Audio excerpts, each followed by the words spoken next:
à jour. J'enfile une chemise imbène et je m'en vais faire un tour. Je sens qu'il y a dans l'air quelque chose de nouveau. Facile, tout est facile à faire, je me sens tout cadeau. Je sens que me poussent des ailes à l'arrière du dos.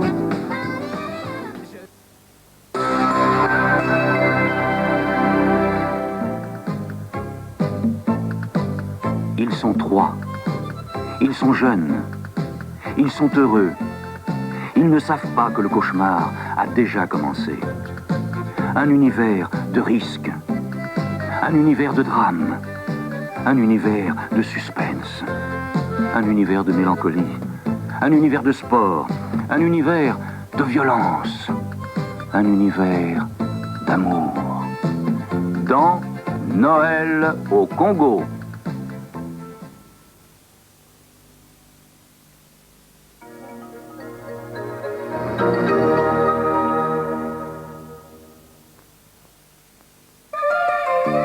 Tu as les yeux, grand café, le regard de la pureté, ce regard qui m'a troublé. Toujours je t'aimerai. Tu as les yeux, grand café. Le Grand Café, le dernier Grand Café romantique.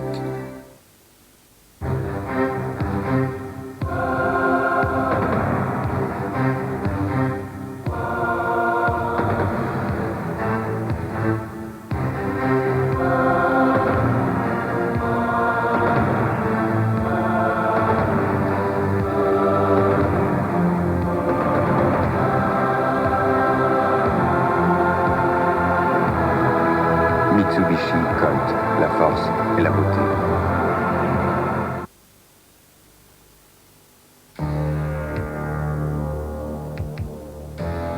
Contre le gris qui envahit les tapis, Bully. Bully de Roventa, c'est la puissance de l'aspiration verticale. La puissance de l'aspiration verticale qui ensoleille les tapis. Bully de Roventa, reventez-vous la vie. Beaucoup de fruits et du sucre, juste ce qu'il faut. J'ai envie, Andros, confiture Andros. Voilà deux candidats de belle assurance. Comme vous, ils veulent être assurés et bien assurés. Assurés pour leur domicile, leur voiture, leur retraite, leur épargne, leurs investissements, la prévoyance, leurs responsabilités. Aujourd'hui, toutes ces assurances peuvent être réglées par mensualité. Avec le plan Super Neuf de l'UAP. Assuré une bonne fois pour tout, on n'en paye qu'un peu chaque mois. Le plan Super Neuf de l'UAP, voilà du neuf dans l'assurance. Numéro 1 oblige. Au détour d'un chemin, un village. Son auberge sur la place, son chef et sa folie. La folie du chef. Une croûte tout en rondeur, tout en fleurs. Une pâte blonde, crémeuse à cœur. La folie du chef. Un fromage qui mérite le détour. Relax, y a la vax lave et fait briller tous les sols d'un seul coup. Super lavant, très brillant. T'as des dentifrices, toi. Un pour la semaine, un pour le dimanche. Non, j'en ai un pour mes dents et un autre pour mes gencives. C'est indispensable pour une hygiène complète. Merci, je sais, mais moi j'ai un seul dentifrice, Vademecum Fluoréplante. Et il protège mes dents et mes gencives en même temps. Regarde, dans Vademecum Fluoréplante, il y a du fluor pour renforcer tes dents. Il y a aussi des plantes médicinales par un brossage régulier. Il protège tes gencives. 2 dentifrices en un. Adopté. Vademecum Fluoréplante, un dentifrice, 2 actions, dents et gencives. Et voilà, ça recommence. Je me tricote un pull fil d'art. Et qui en profite? Eh ben, c'est moi. Mon fil d'art, je t'adore. Moi aussi. Fil d'art, elles aiment, ils adorent. Only you can make all this world seem right. Only you can make the darkness bright. only you. Rocher Suchard, faites durer le plaisir.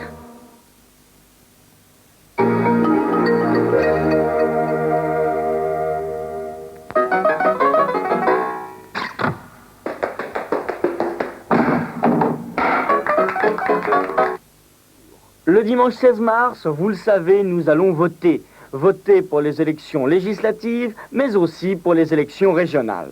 Nous allons donc d'une part élire nos députés. Pour ce faire, vous pourrez choisir entre plusieurs listes de candidats, et cela dans votre département. Il s'agit d'un vote à la proportionnelle. Les députés élus siégeront à l'Assemblée nationale. D'autre part, nous voterons pour élire les conseillers régionaux, là encore avec des listes de candidats et à la proportionnelle. Les élus siégeront au conseil régional. Comme vous le voyez, dans un même lieu, le même jour, nous voterons pour les députés en mettant le bulletin choisi dans une enveloppe de couleur bleue et nous voterons pour les conseillers régionaux en glissant l'autre bulletin dans une enveloppe orange. Enfin, répétons-le, un seul jour, un seul tour. Le dimanche 16 mars, comme moi, votez.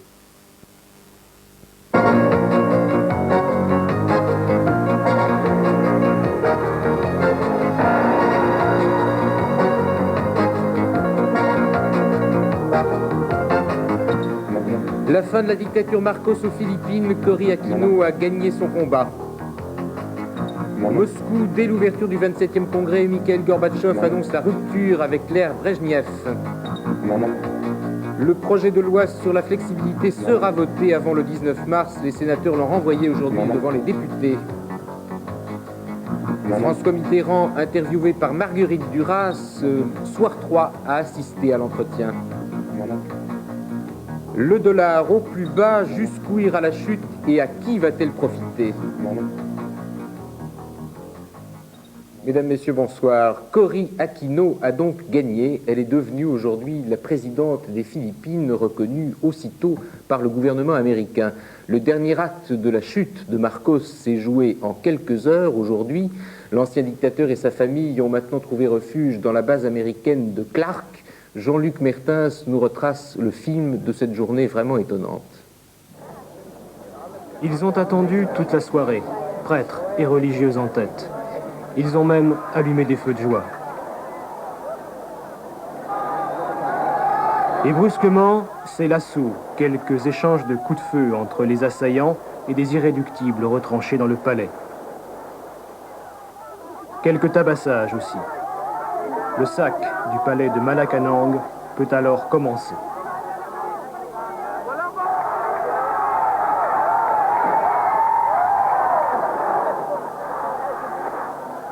À l'intérieur, tout est intact ou presque. Le bureau de Marcos où se fane doucement la rose dérisoire de la cérémonie d'investiture de ce matin. La garde-robe d'Imelda, ses toilettes et aussi ses souvenirs.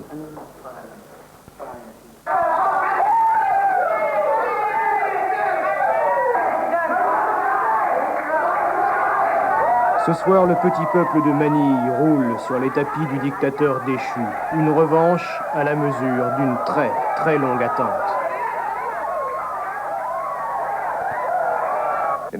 C'est de Washington qu'est venue la bonne nouvelle dans l'après-midi. En annonçant la reconnaissance du gouvernement Aquino, la démission de Marcos et sa fuite vers la base américaine de Clark aux Philippines, le secrétaire d'État américain George Shultz mettait fin à plusieurs heures d'incertitude. Une situation devenue surréaliste. Ce matin, Ferdinand Marcos prêtait serment dans son palais devant 8000 fidèles amenés par camion sous la protection des forces anti-émeutes. Au même moment, dans un club privé des quartiers chics de Manille, Cory Aquino prêtait elle aussi serment et déclarait « Je prends le pouvoir au nom du peuple philippin ». Aussitôt après, son ancien colistier, aujourd'hui Premier ministre, Salvador Laurel, était lui aussi investi. Il fallait en finir avec une situation de plus en plus violente. Ce matin, alors que les dernières unités fidèles à Marcos se ralliaient progressivement, des combats éclataient dans plusieurs coins de la capitale. 12 personnes au moins ont été tuées, mais le bain de sang a été évité. Les larmes de Manille sont, ce soir, des larmes de joie. Le rapprochement s'impose bien sûr entre la chute de Duvalier à Haïti et celle de Marcos à Manille, lâchés l'un et l'autre par les États-Unis qui avaient longtemps soutenu leur régime. Le règne de Ferdinand Marcos avait commencé en 1965. Il était arrivé au pouvoir dans la légalité, mais rapidement, il l'avait confisqué pour mettre en place une dictature s'appuyant sur l'armée et faisant de la loi martiale un système de gouvernement. Hubert Coudurier. Curieux destin que celui de Ferdinand Marcos, né en 1917 et emprisonné à l'âge de 21 ans pour l'assassinat d'un adversaire politique de son père. Successivement député puis président du Sénat après l'indépendance de 1946, il attendra 1965 pour être élu président de la République. Ne pouvant, selon la Constitution, briguer un troisième mandat, il proclame la loi martiale en 1972 avec le soutien discret des États-Unis et l'appui efficace de sa femme Imelda, dont la mégalomanie et le népotisme sont fortement critiqués. Rival de toujours, Ninoy Aquino est arrêté puis exilé en 1980 aux États-Unis. À son retour en 1983, il est abattu à sa descente d'avion. Malgré les dénégations de Marcos accusé d'avoir téléguidé le meurtre, l'opposition en profite pour unifier le mouvement populaire ainsi cristallisé. Face à la déliquescence de l'économie, la corruption et la recrudescence de la guérilla communiste, l'Église et l'armée, piliers traditionnels du régime, commencent à douter. Seule Imelda continue à croire à la romance qu'elle pousse de sa voix de soprano. Mais Ferdinand Marcos n'est plus là pour l'écouter. Avec un état de santé fortement dégradé, ce n'est plus qu'un vieillard déchu qui aura quand même régné pendant 20 ans. Pour mieux comprendre ce qui s'est passé aux Philippines, nous avons invité ce soir un ecclésiastique, c'est le père Pierre de Charentenay. On a vu dans les images tout à l'heure que l'Église, le clergé, a joué un rôle tout à fait déterminant, au moins dans les événements de ces derniers jours. On a vu des ecclésiastiques au milieu de la foule qui jouaient un rôle actif. Comment on peut expliquer au fond le changement d'attitude de l'Église des Philippines, car jusqu'ici elle avait assez nettement soutenu Marcos? Je crois que là il faudrait voir deux choses à deux niveaux. Le premier niveau, c'est le niveau de l'Église des prêtres de la base, si on peut dire. Je crois qu'ils ont été très proches de l'ensemble du peuple philippin depuis le début, et ils ont souffert comme l'ensemble du peuple philippin. Il y a eu des sœurs, des prêtres qui ont été assassinés, comme beaucoup de catéchistes et d'autres gens du même niveau, qui étaient tout à fait à la base dans tous les villages. Alors la question se pose pour l'ensemble de la hiérarchie, qui de fait est celle qui finalement a précipité le grand mouvement politique que l'on a vu. Ils ne sont pas responsables du mouvement politique, ils l'ont peut-être précipité. Oui, il faut rappeler qu'ils avaient soutenu la loi martiale. Ils ont soutenu la loi martiale parce que M. Marcos, en 1972, au nom de principes très chrétiens, une autorité très catholique, veut défendre le pays d'une révolution qu'il dit marxiste, communiste et dangereuse. Donc ils avaient choisi entre Marx et Marcos, plutôt Marcos. La hiérarchie s'est dit, après tout, il va remettre de l'ordre, on va voir ce que ça va donner.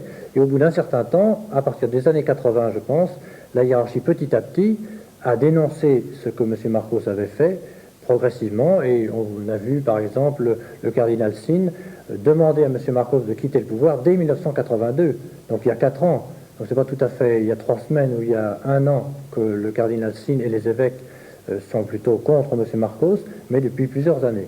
Alors on vous a demandé aussi de venir ce soir parce que vous êtes jésuite, et on remarque qu'un peu partout dans le monde, les jésuites sont assez en pointe quand il s'agit pour leur Église de prendre des positions politiques. Comment expliquez-vous cette attitude?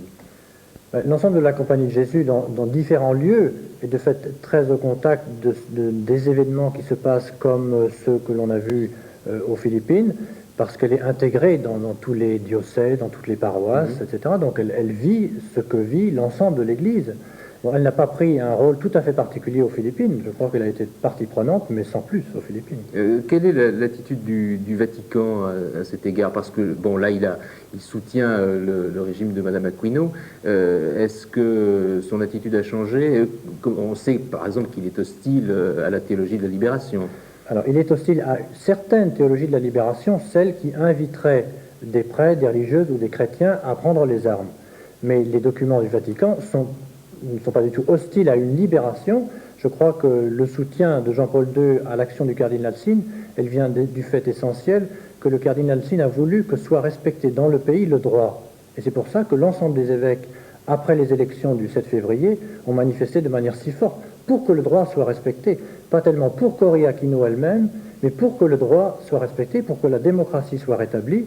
Et après tout, maintenant, l'Église doit revenir à son travail pastoral et ne plus intervenir sur la scène politique, qui maintenant retrouve des normes tout à fait normales. Merci, Père de Charentenay.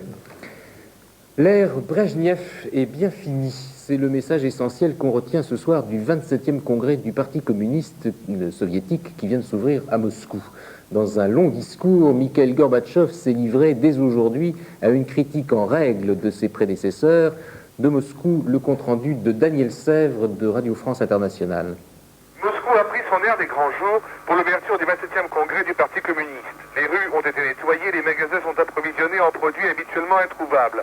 C'est chaque carrefour qui s'est trouvé mobilisé à l'occasion de la première grande kermesse politique de l'ère Gorbatchev. Une ère dont les contours se dessinent au travers des discours fleuves que le nouveau numéro 1 a prononcé aujourd'hui devant les 5000 délégués du Congrès. Jamais encore le système économique soviétique n'avait été critiqué avec autant de vigueur par un dirigeant du Kremlin. La restructuration de l'économie dont Gorbatchev vient de poser très concrètement les jalons est appelée à remettre en cause certains dogmes considérés comme intangibles depuis un demi-siècle. Efficacité économique, lutte sans merci contre le laisser-aller, le népotisme et la corruption, tels sont les leitmotifs de ce congrès, avec en fin de parcours la perspective d'une grosse purge des instances dirigeantes du parti au nom du remplacement des anciens par les modernes. Pour le reste, Gorbatchev a fait preuve aujourd'hui d'une parfaite orthodoxie idéologique et n'a rien dit de bien nouveau en matière de politique étrangère. De Moscou, Daniel Sèvres, Radio France Internationale pour Soir 3. En France, le projet de loi sur la flexibilité sur l'aménagement du temps de travail sera à coup sûr adopté par les députés avant les élections. C'est la conséquence de l'attitude des sénateurs aujourd'hui. Le texte leur revenait en deuxième lecture. La majorité sénatoriale aurait pu décider de faire traîner le débat, comme le souhaitaient les communistes, et elle a adopté l'autre solution, c'est-à-dire qu'elle a refusé de l'examiner. Le projet va donc revenir inchangé devant les députés. Fernand Tavares. S'il avait fallu expliquer aux enfants des écoles en visite au Sénat comment une majorité de droite qui rejette un texte gouvernemental favorise en fait son adoption définitive, les pauvres petits auraient ressenti ce soir de violents maux de tête. Et pourtant c'est ainsi. Républicains indépendants, centristes et RPR, en refusant de relire une seconde fois le projet de loi, ont mis fin à la procédure des navettes, laissant ainsi le champ libre à la majorité socialiste de l'Assemblée nationale. Vous avez dit cohabitation ? Vous venez de faire un beau cadeau au gouvernement. Je crois surtout que nous avons fait un beau cadeau à la France. Parce qu'il est indispensable que ce texte sorte. Il ne fallait pas l'enterrer ici. Il faut qu'il sorte parce qu'ainsi le principe de la flexibilité de l'emploi sera inscrit dans la loi. Alors bien sûr, il y a des choses qui ne vont pas, mais nous les mettrons en ordre après le 16 mars. L'important est déjà que le principe ait été admis. C'est un grand pas qui a été franchi aujourd'hui pour l'économie du pays. Si la droite veut, comme c'est très vraisemblable, aggraver encore un projet qui est extrêmement dangereux, elle ne manquera pas de faire comprendre aux socialistes que c'est eux qui sont à l'initiative du texte et que, dans ces conditions, ils auraient bien mauvaise grâce à critiquer l'attitude de la droite, à supposer même qu'ils veuillent la critiquer. Monsieur le ministre, ce soir, vous devez éprouver un gros soulagement. Écoutez, au terme de quelques 73 heures de débat au Sénat, le projet de loi sur l'aménagement du temps de travail par la voie de la négociation collective, c'est-à-dire confiance aux organisations syndicales, dans les branches professionnelles, la possibilité de négocier, vient effectivement de sortir du Sénat pour retourner en dernière lecture à l'Assemblée nationale, et donc ce projet de loi devrait être adopté dans le courant de cette semaine. Je crois que c'est bien. C'est bien pour la modernisation des entreprises, c'est bien pour les avancées sociales dans notre pays. C'est donc gagné pour le gouvernement, puisque dès après-demain jeudi, les députés PS, après un baroud d'honneur des communistes, feront en sorte que cette loi sur l'aménagement du temps de travail soit publiée dans les délais les plus brefs. Dans la campagne électorale, à retenir ce soir la déclaration d'André Rossineau, le président du Parti radical valoisien. Il participait avec François Léotard à un meeting à Nancy et il a dit très clairement qu'en cas de victoire de l'opposition, il voyait fort bien un Premier ministre UDF s'installer à l'hôtel Matignon. Je voudrais dire, puisque nous sommes ici 3 hommes pour l'UDF, nous avons un couffin. C'est le bébé que nous montrerons à l'opinion le 16 au soir, c'est l'Oscar de l'UDF et de l'UDF. Le 16 au soir, après que nos formations politiques se seront réunies et que nous aurons dialogué entre nous et arrêté la position de l'UDF, tout pourra sortir de l'UDF sans exception et à la limite, pourquoi pas un Premier ministre? Le jeu est ouvert pour gouverner ensemble demain. Bien sûr, André Rossino n'a pas prononcé de nom, mais on en murmure au moins 3 ce soir, Simone Veil, François Léotard et même Valéry Giscard d'Estaing. À la limite de la politique et de la littérature, maintenant un événement de presse, la longue interview de François Mitterrand qui répond à Marguerite Duras. C'est l'autre journal qui publie aujourd'hui la première partie de cet entretien dans le numéro 1 de sa nouvelle formule hebdomadaire. Alors l'entretien est intéressant à plus d'un titre, et d'abord parce qu'il reflète une complicité évidente, celle qui unit le président et l'écrivain. Et Chantal Bretz a pu assister avec une équipe de Soir 3 aux premières minutes de cette rencontre. Elle, Marguerite Duras, lui, François Mitterrand. Michel Butel, le directeur de l'autre journal, a demandé à Madame Duras d'être son envoyée très spéciale auprès du président pour une série d'entretiens qui s'achevait ce matin. Je voulais vous parler de l'Afrique. Oui, aujourd'hui, je voudrais que vous parliez de l'Afrique. Et l'Afrique. Vous voulez que je vous parle de sa géographie? De votre amour de l'Afrique, de votre jardin. C'est une question comme ça, toujours. Vous embrassez toujours l'univers. Il faut quand même prendre un chemin pour y pénétrer. Bon, alors c'est bon l'Afrique. Je vous ai raconté l'autre jour qu'à mon baccalauréat, vous procédez souvent comme ça. Il était 1h15, tout le monde avait faim. Le professeur d'histoire, l'examinateur, regarde son montre, visiblement ça l'embêtait d'avoir encore un collégien à interroger. Alors, je me dis, parlez-moi de Napoléon, nous avons 5 minutes. C'est la pire condition pour traiter un sujet. Par quoi commencer? Bon, alors, l'Afrique, mon amour de l'Afrique. D'abord, j'ai appris à connaître l'Afrique. L'écrivain et le président se sont rencontrés régulièrement depuis l'été dernier. C'est ici, au domicile de Marguerite Duras, que s'est déroulé le premier entretien publié cette semaine par l'autre journal. Ils ont parlé de la résistance. Pour elle, le temps de la douleur dans l'attente d'un mari déporté. Pour lui, François Mitterrand, le chef de son réseau de résistance, un temps très fort de l'action. On attribue volontiers à François Mitterrand l'image du sphinx. Est-ce que vous le voyez ainsi? Je ne sais pas, non, pas du tout, non. C'est vrai qu'il a un côté très, il le dit lui-même d'ailleurs, très mystérieux, très solitaire, personnel, comme on dit. Un côté très fort. Mais qui est également présent quand on le connaît. Quand nous parlons, et même à ce qu'il dit, je sens qu'il y a des choses qu'il a envie de dire, qu'il ne dit pas volontiers, et qu'il éprouve un certain bonheur à les dire. Et si vous voulez, c'est mon bonheur à moi, de le provoquer à parler. On ne les a pas voulu comme ça, les entretiens.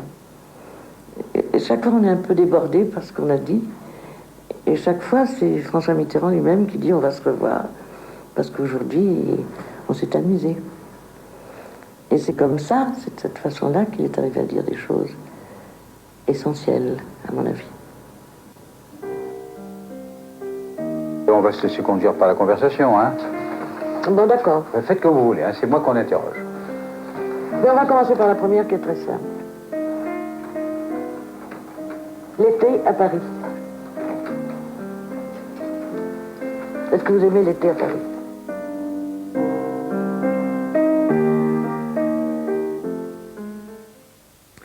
À Bruxelles, les ministres de l'Agriculture des 12 qui vont s'engager dans le fameux marathon pour la fixation des prix ont pris aujourd'hui une décision très importante pour la France. L'Europe lui accorde une aide de 800 millions de francs sur 6 ans, une somme destinée à moderniser les élevages bovins du Massif central. Cela concerne 12 départements et c'est la première fois que la France bénéficie d'une aide aussi importante de la communauté.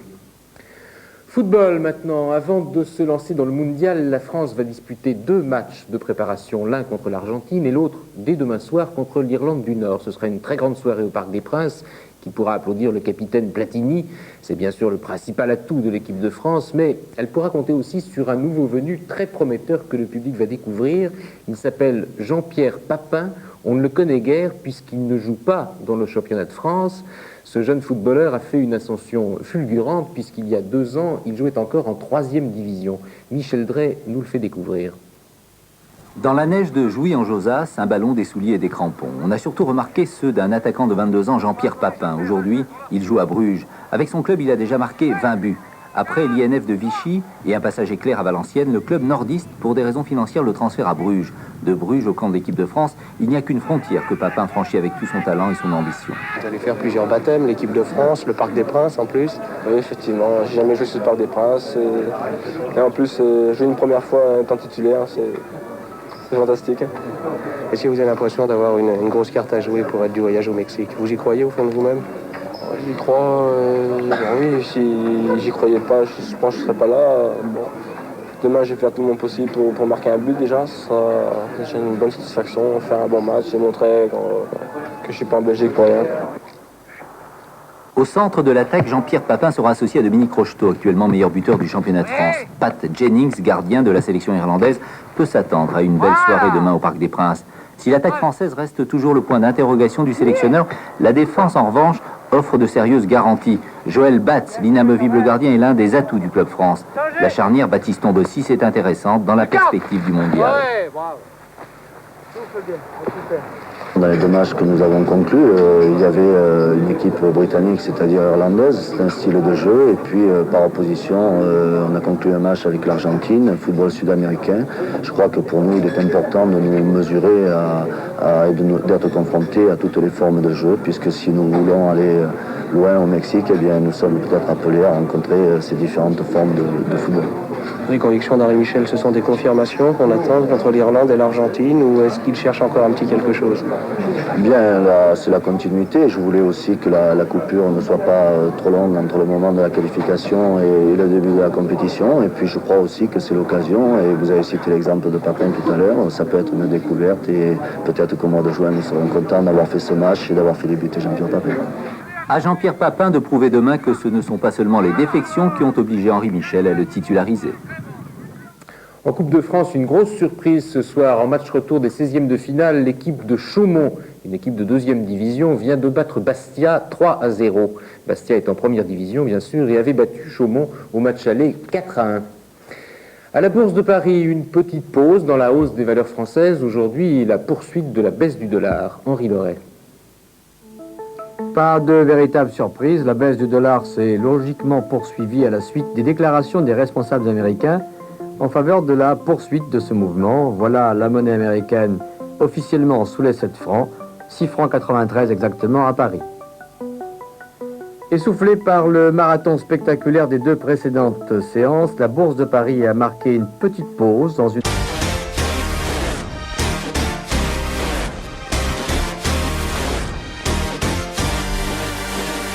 His name is Robert Paulson.